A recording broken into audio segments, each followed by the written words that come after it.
to enter Southeast Asia, you don't just come in, you don't just plant a flag. You need to surround yourself with the right people, the right talent, and the right strategy. That's why I'm so excited that I have gathered all of you here, founders and operators, really successful in your own rights and in your own story journeys. And you're people that have managed to do this with such strong conviction, but also with so much empathy. How do you build a business in Southeast Asia that is around the operating principle of empathy? I think to build a sustainable and a successful business in the region, you really need to integrate empathy into your core operating principles. Part and parcel of it is hiring the right people, operators who carry that empathy with them. We look for interesting third culture kids, people who have that, that journey that has brought them through different places, that have these spiky ways of thinking. We also pay a lot of attention to what we call micro signals. Not necessarily the reports that are published and printed online, but actually the things that people are saying to each other. The way TikTok user-generated content looks different when you're in Vietnam versus Malaysia versus Singapore. And I think those micro signals really help us to tap into what's happening right now, because you need to also be empathetic to what is the reality in front of you. Alka, you've built a business around connection and community, and when you have people at the core of what you do, empathy is even more important, right? It's not just an operating principle, but it becomes like a discipline. How do you protect that? I think empathy for us is always putting ourselves in the shoes of our customers or our community members. A very big part was just being obsessed over the tiny details. And at Podium, we've been able to achieve this by thorough SOP documentation, I would say, and listening to our customers. If the air conditioning is not comfortable for someone because they have a skin condition, you need to hear to that signal.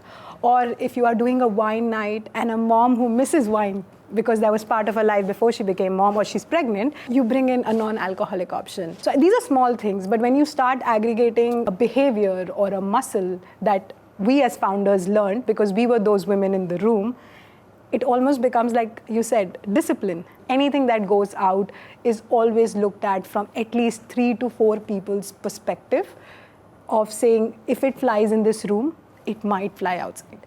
9 out of 10 times, it might fly. That 1 out of 10 times is a learning opportunity, and we go back to the drawing board.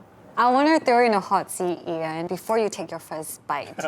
So you work in the government, right, in the public sector, and how do you communicate values of empathy and kindness, right, to multiple stakeholders? How do you even measure it? And when you're working within your department, how do you look at whether or not empathy is being practiced? The Singapore Global Network is a part of the public service, and the public service values are really integrity, service, and excellence. So I think the empathy part really comes in that service value, where as public servants, you're always trying to deliver some sort of value to Singapore and Singaporeans. And I think for us, it really is about trying to understand where people are at different points in their lives, different places in the world, and just trying to see what kinds of needs can we meet or the rest of the network can meet. I think for Southeast Asia context, it's not one homogeneous region. Every country is so different. What I see not work for Southeast Asia is often, especially coming from Singapore, when you meet people who are just more international facing, they are actually themselves, they have their own enclaves within those countries, and you might go there and have a false sense that you have somewhat penetrated the market. Recently I was in Hanoi and I went to a conference that the university students, the developers and all that. And I said, okay, this will probably give me a very good temperature check of what the community scene is like. That I think was way more useful to going to a big conference where all these people flying in. And sometimes it's very funny, right? You go to a conference and you meet all the fellow Singaporeans there, and then you chat, and then you leave, and then you realize, you don't actually get a sense of the community.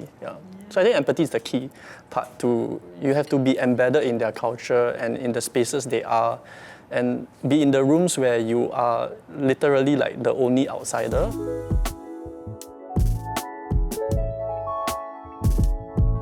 Let's talk about the softer side of building a business. And empathy as a discipline, I think really pairs up really closely with trust as this currency. And I would love to know a bit more about specific examples whereby you really had to work hard to earn the trust of your users, your community, or even down to your investors. And yeah, has there ever been a time where you've broken trust? And what did you do to repair that? I think for any sort of public sector outfit, the whole service recovery aspect, when you don't reply to people quickly enough, there's always that tension. How quickly should you reply? How complete should the reply be? And how much of the problem can you solve for people? You don't always meet people's expectations for that. Sometimes the expectations may be impossible to meet. And then you have to kind of explain to people what the constraints are and how you've actually done what you can to kind of support them. But I think what's interesting is that we kind of embed this idea of trust into the way that we design our experiences for our members, because we have this experience design framework that we call merit. We want to be that trusted source of information for people within the network, and to kind of build all the product offerings that we have in a way that builds that trusted relationship, because the engagement really is happening with individual people. They may be representing organizations, but when we're engaging with a partner organization as SGN, who's actually doing the meeting? It's still you and another human being, and you have to kind of build that trust in order for you to work together. I think trust is equally important globally wherever you go. I think Southeast Asia was particularly unique is that it's really very, very human, and trust is very much built on personal connections. Even something as important as financial advice among the migrant worker community in Singapore, for example, a lot of that is just word of mouth from the person that you sat on the plane with to come here, for example. That is something that's very important for a business to really understand. For us, part of our business model is a B2B one. So it's really kind of understanding that in the other organization, there are certain networks of connection as well, where people trust each other's opinions, they share values, hence that's what's brought them to one organization. It's very important to us that people don't just feel that they can trust us as a brand, but also trust the other people that are showing up in the same room to talk about sometimes very vulnerable things like corporate leadership, like new management skills, how do you deal with these people issues. So I think like a careful curation for sure, but also I think maybe coming back to this idea of sensitivity, right? Like being able to spot, hey, is this one person feeling a little bit off? And how do you reach out, on a very personal level to kind of figure out what's going on? I think our whole business works on trust. I will say a few things which I think people take for granted. First, I think trust is a two-way street. Second, I think trust starts when you put your trust in first and then someone follows. And in order for trust to exist, you need to be curious, to treat differences with care. These are like foundations or almost like a code of conduct for Podium. A table like this would have a lot more emotions being shared about thinking about starting a family or thinking about quitting your job or starting a business, and you're doing this with strangers.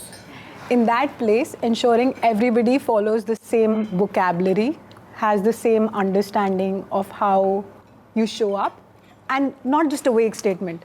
What is acceptable and what is not acceptable. Like Chatham House rules is a very commonly used thing in our Podium's universe. As soon as a conversation is sacred, Chatham House is applied, and we prime people for it. I would say habit. Yeah. It's just a like muscle empathy. you flex. Yes. Trust is a muscle you flex, right? Yeah, I think it works really well as being vulnerable and being honest about what's your truth. Maybe some people will get it and maybe some won't, but that's how I think you start building the trust. Even if it's a duck up, you still own up to it, and I think it works.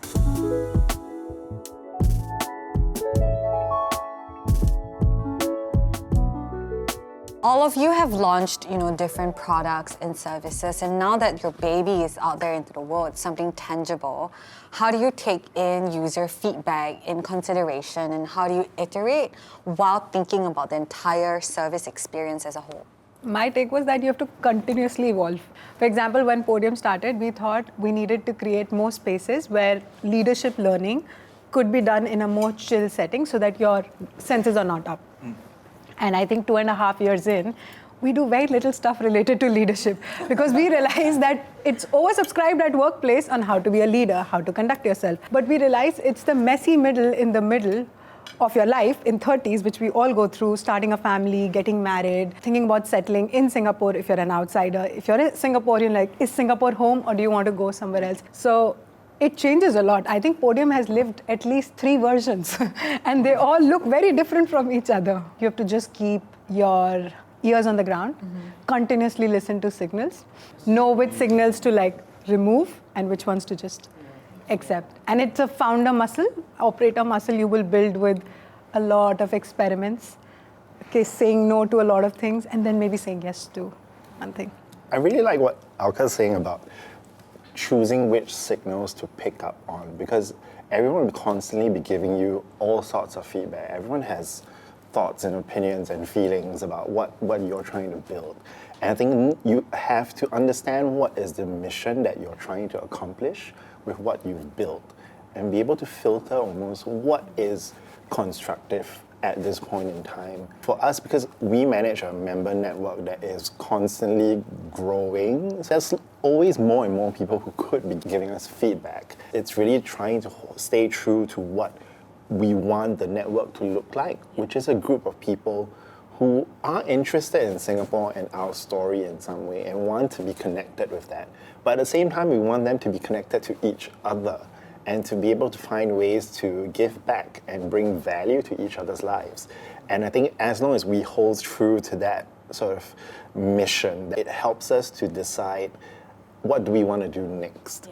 What kinds of things, experiences do we want to create for the members to go through? It's about knowing what kinds of feedback at that point in time works for you and taking that on board, but also being sort of humble enough to recognize that things change. So Can I add on something to this? I think I totally resonate with this idea of signals. When it comes to launching something, especially for the first time, you've poured all your heart and attention into it. I feel like the core thing that it reminds me of almost this idea of giving birth to an ugly baby. But you must acknowledge that, sometimes the baby is ugly. But I think what's quite funny about that is that often when you see an ugly baby, you're not very likely to just go like, oh, this baby not good looking. And I think first iteration products are kind of like that. You also need to create that safe space for those signals to come in, and you need to pick up on those nuances along the way. We've been building in education for the past 10 plus years, and it's a challenging space because it's always changing. People are always changing, and you're also always trying to build towards some idea of the future. So it's also very important to, I think, really cultivate that community around you that can give you the very honest feedback and lean over to you and say hey, your baby's really not that good looking right now, and do not feel too precious about it.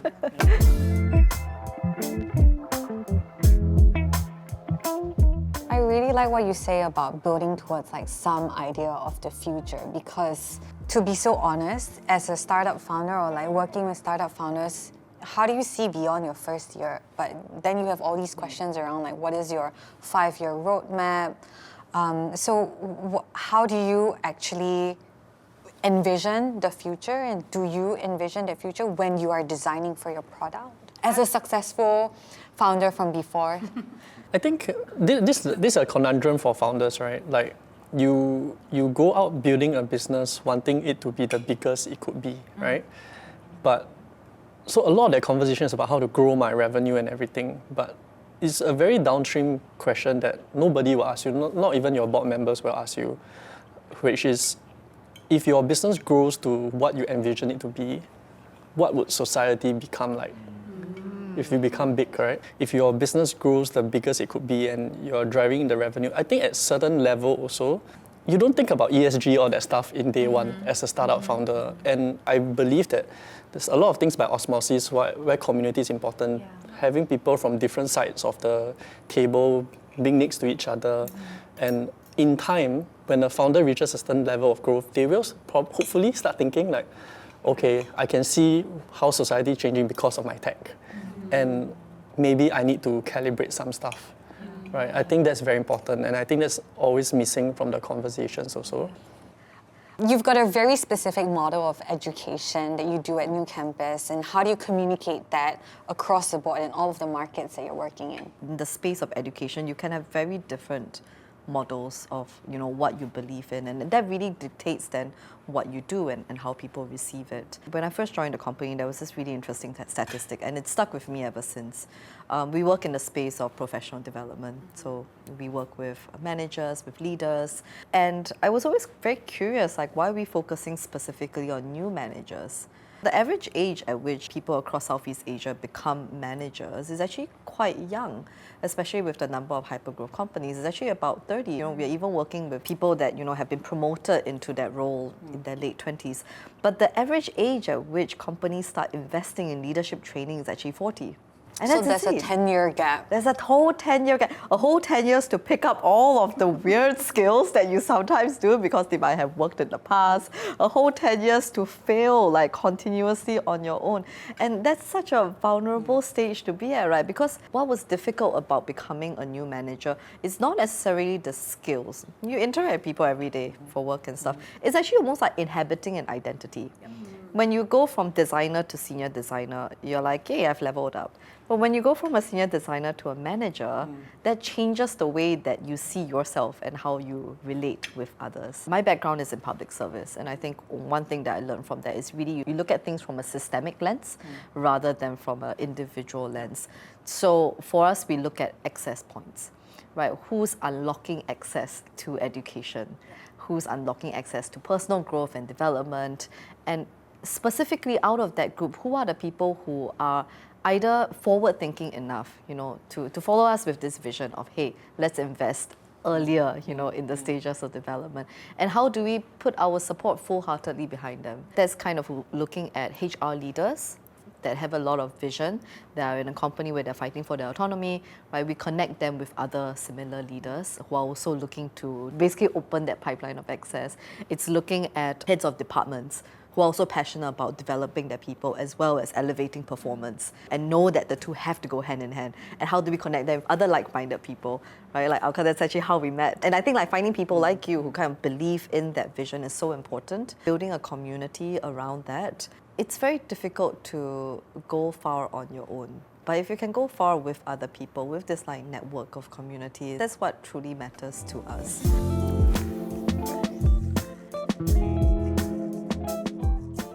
So going back to the idea that you can't serve everyone, right? You need to be in service of a very selective group of users and community. What are people or opportunities that you have all said no to because you were so clear on the community that you were serving, on the product that you were building? When I thought I'm going to build, I never thought I'll be a startup founder. I always thought I'll be a great operator and I will build great businesses, or I'll be behind great people and I'll cheer for them and I'll hold the fort for them. And through a lot of work, I realized, okay, I want to build, I want to give it a stab. So in Podium's journey, I think knowing our why was very important. I wanted to build for people like me, who've moved home 4 times in 10 years. Always the youngest and the only female in the room, thanks to my engineering degree, and being in finance doesn't help. When I started building Podium, my why was very clear, which was I never wanted any working woman or an ambitious person who's taking bet and making these non-linear career moves to feel isolated. I wanted always a place they could feel belonged. A place where it may not be about career, it could be about life, aging parents, thinking about having kids. You have somewhere to go. Yeah, so something about saying no, right? In Tin Man Capital as a VC fund, usually when you get job applications for people wanting to work in VC, and then they say, oh, I want to support entrepreneurs in their journey. And then after that, they join and then they realize, oh, most of their time is spending saying no to founders, right? And sometimes founders get angry, right? Like, why are you saying no to us? So there's a lot of reasons why we say no, but actually what's the more important thing is you need to know what you say yes to first, right? It's about what you say yes to enough so that you have no more capacity to say yes to other things. In the context of VC is knowing what's the thesis for us. Like Tin Man is very focused, it's like B2B only, Southeast Asia only. And if there's a founder that is not in the region, and then they're B2C, it's a very straight no for us. How we say no is also another thing that I care a lot about. Something that impacted me when I first joined the firm was, which is a super inefficient way of doing things, I realized that the partners would take time to write to the founders why we said no. And it cannot scale, it cannot be scaled, you cannot replace that with AI. Every person who has been approached by a founder whoever it came through, we go back to the founder and we say no. There's no template for us to rely on. There's some empathy involved, right? You need to understand what stage they are in. Some founders are in a rut. And you have to understand that you're not the only no's that they've been getting, and how you say it, can it be constructive to help them? Saying no as quickly as we can also is very important, because fundraising is a very tough journey. In today's climate, if you drag out the process, knowing that you are not going to deploy, I think there's some ethics involved. On your conscience as an investor, you need to say no quickly. So a founder can just move on and continue on with their journey.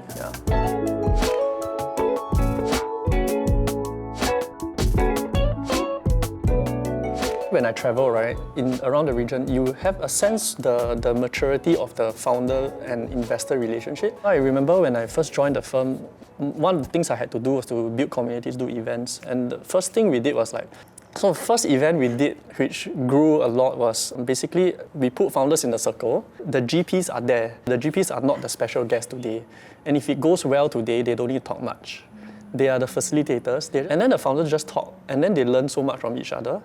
And that's what people remember us for. There was one topic we chose, let's talk about family, right? Everyone was talking about how to maximize this, how to implement AI in your business. And I think it's important because for us investing in B2B, the founders tend to be mid-career, right?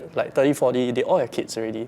So they're running, they have their ugly baby, and hopefully at home they have the pretty baby, the real one, right? And then they have to manage both. So putting them in the circle and getting them to talk about that, something that people remember until today. Right? I also remember this. Yeah. I have seen this event and I was like, I want to attend this. Yeah. I think there's a common perception in education, especially for adults, right, that people come for knowledge. Yeah. And then that's how you end up with all these events that are about AI, about leadership. But actually, there's also this saying in education that the student never remembers what they learned from you or what you say to them. They just remember who you are and how you make them feel. That's a lovely thought also to carry into adulthood and to extend that further to the kind of experiences that we want to create for each other, as founders, as professionals. That at the end of the day, what you want to do is create a space that makes people feel good. And that's not driven necessarily by knowledge, by specific dot points that you take away, but really in how I think we interact and converse with each other and feel at ease in who we are. So there's all that softness, which I know and I love. And it's this through line around the in-between moments. You were saying that's about relationship, that's about trust, that's about credibility. But you need your salaries, right? Money needs to be made. So how do you draw the line between how you're remembered versus something that's too transactional? We come at it from a slightly different perspective because we're in the public service. So we're not in a profit-making sort of enterprise. But at the same time, we have the reverse problem, which is because we're the stewards of public funds, and we have a responsibility, therefore, to kind of deploy them to support the kinds of projects that we think are worthwhile and in line with our, in a sense, a business mission as SGN. How you say no to things because you've already said yes to so many things. Something that I've been thinking a lot about now as well, in terms of how do we then deploy our support to the ecosystem. The question for us always really is, are we doing things that in the long run we can envision it as building a stronger network, a network that's more connected, a network that has more people in it with the right skills and experiences, again, going back to the idea of serving each other, to be able to contribute to each other and bring some sort of value to the lived experience of these members. So for us, I think because we don't have the profit motive, it really helps us to take a step back and really just to look at, you have lots of people approaching you who want help in some way. One of the things that we're hearing a lot about is that community events, funding for community events within the ecosystem itself is kind of drying up because funding winter. We've been able to kind of step in to continue some of that is precisely because we don't have that profit-seeking imperative. And we can therefore help to, in a way, close a gap that has emerged in the system and do so in a way that still continues to align with the overall mission that we're trying to do. Yeah. I love talking about community. It's like my favorite boardroom dirty word because I throw it around and CFOs are like, what are you talking about? Is there a way that you can build community into the backbone of your actual business operations? Is there a way to make community measurable, make it investable, fundable? I feel like we need community. It's an inherent human need. And I think historically, because of money flowing across startup ecosystem or brands investing in it, community became like we just get it for free. Building a business at this time, which is a community-based business, and asking people to pay for it feels very odd. Because a lot of people have come to us, why are we paying for access? Now when somebody is putting the effort to curate an event for you, which creates value for you, I think we want to normalize paying for people's time. We do not want to be a business which takes advantage of someone who's in middle of job or like someone who's happy to work from 6 to 9 because they're young in their career. So charging for people's time and paying fairly and calling it out, which is what you were saying. All of this is great where there's kindness, there's empathy, there's trust, but there's also a place where you draw a boundary and you say, this is what you're paying for. In podium events, we very clearly say, you're paying for event design, you're paying for event coordination, you're paying for someone's effort to put this table together. I think we, being in Asia, have just gotten community by design from our kampung, from our school, from where we come from. So now when you have this modern life, where you've moved home, moved cities, new jobs, new places, very different form of life, there is no village around you anymore. And you're now investing in building that village, but recognizing everybody lives a very convenient life and you draw your boundaries. But I think places like Podium or places like all the events we do allow you to come out of that shell, to be slightly inconvenient to build your village. Yeah. And that, I think, is an investable business because you're solving a real human need. I think what we found helpful is actually reframing communities instead as ecosystems. A successful, thriving community is not one where everyone is exactly the same. It's actually an ecosystem where everyone's playing a different role in relation to each other. And of course, those roles can shift. But I think how we position this then to businesses is not going in saying like, hey, we're going to build a community for you, and instead going, hey, let us help you understand where you fit into the overall system and let us create an ecosystem for you. That is something that you can leverage in the long run. That is something that you can grow, and then we can support you on that. And I think this kind of reframing then aligns all of our expectations then about how people actually ultimately interact with each other, and also helps you situate your own work within that larger ecosystem as a player as well. The community that we're building, we don't really monetize it anyway, but we think of it as building almost like a community of communities. We want to be that neutral platform that everyone can kind of meet each other and cross-pollinate different kinds of communities. Perhaps community A has someone who can kind of support something at community B. If we think of the community itself as a service, as a product, that's what we're trying to build towards in the long run. Product as a service really is a living, breathing thing that evolves, and it's meant to serve us beyond the current user base or like beyond the generation that we're in. Well, this has been a really lovely chat. Thank you so much for your conversation and opinions. Not enough hot takes, but I'll take what I can get.